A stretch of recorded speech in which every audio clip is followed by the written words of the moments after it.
Kapoy na ang gugmang duwa-duwa, tinud-anay na ang gipangita.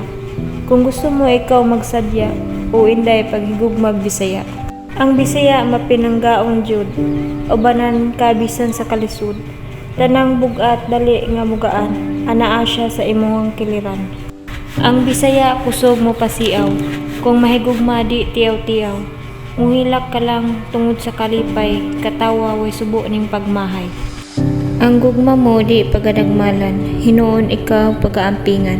Kung kapoy na ang gugmang malaya, suway pahigugmag Bisaya.